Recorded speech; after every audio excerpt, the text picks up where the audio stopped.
Lipids are a group of hydrophobic biomolecules that play important roles in living organisms. While the primary function of lipids is long-term energy storage, lipids are also used for protection, insulation, and lubrication. They also act as precursors for some hormones and are a key component of cell membranes. There are four basic groups of lipids. These are triglycerides, phospholipids, steroids, and waxes. Although these groups differ in many respects, they all have one characteristic in common. They are all insoluble in water. You may have noticed that lipids and water do not mix. For example, notice the yellow-colored oil in the beaker of water shown here? Even if we stirred this for several minutes, or even several hours, the oil would still separate out from the water. This is because lipids are hydrophobic. From Latin, the prefix hydro means water, and phobic means fear of. So when you hear that lipids are hydrophobic, this basically means that water and lipids do not mix. Let's take a closer look at the category of lipids known as triglycerides. Triglycerides include the fats and oils. Fats, such as lard and butter, are solid at room temperature and are used by animals for insulation, protection, and long-term energy storage. Oils, such as corn oil and olive oil, are liquid at room temperature and are used by plants for long-term energy storage. At the molecular level, triglycerides contain two types of subunit molecules, glycerol and fatty acids. Let's take a quick look at fatty acids. A fatty acid has three main parts: a chain of carbon and hydrogen atoms called the hydrocarbon chain, a methyl group at one end, and an acid group at the other end. Fatty acids can either be saturated or unsaturated. A fatty acid that has only single carbon-to-carbon bonds is known as a saturated fatty acid. This is because the carbon chain is saturated with all the hydrogen atoms it can hold. Unsaturated fatty acids have one to several double bonds. Double bonds result in kinks in the fatty acid chain, which affects the melting point of the fat.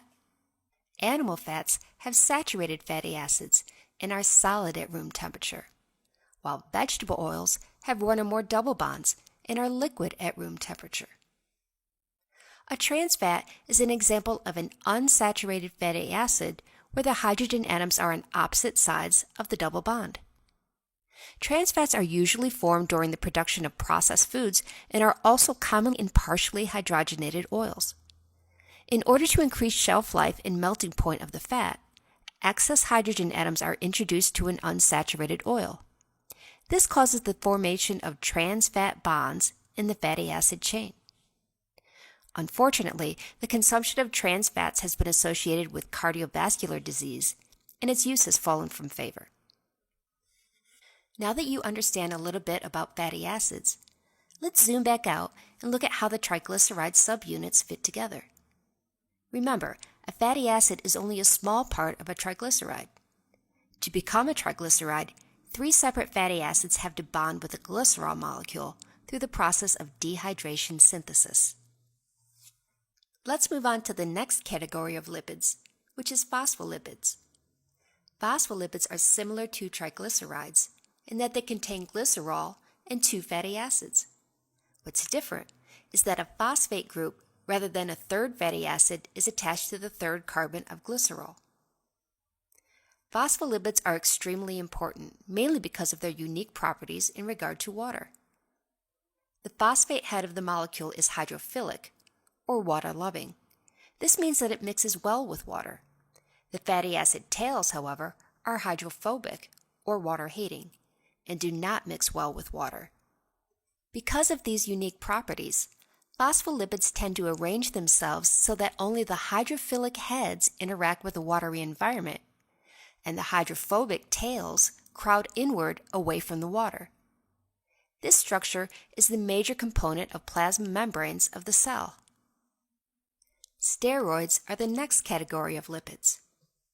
Steroids are composed of four fused rings of carbon to which different functional groups are attached.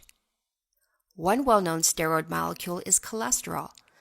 Cholesterol serves as a precursor for the synthesis of other steroids such as testosterone, estrogen, vitamin D, and cortisone. Cholesterol is present in plasma membranes where it stabilizes the membrane.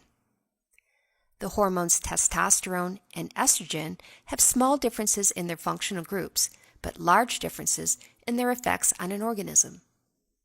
Waxes are the final group of lipids. Waxes are nonpolar and repel water. They're found in the protective coating on leaves and on outer surfaces of animals. Wax is produced in the ears of some animals to protect the eardrum. In addition, bees construct honeycombs from wax. Now that we've covered all 4 categories of lipids, let's do a quick recap. The 4 categories of lipids are triglycerides, phospholipids, steroids, and waxes. All lipids are insoluble in water. While the primary function of lipids is long-term energy storage, lipids are also used for a multitude of other purposes, such as protection and insulation, and as a key component of hormones and cell membranes.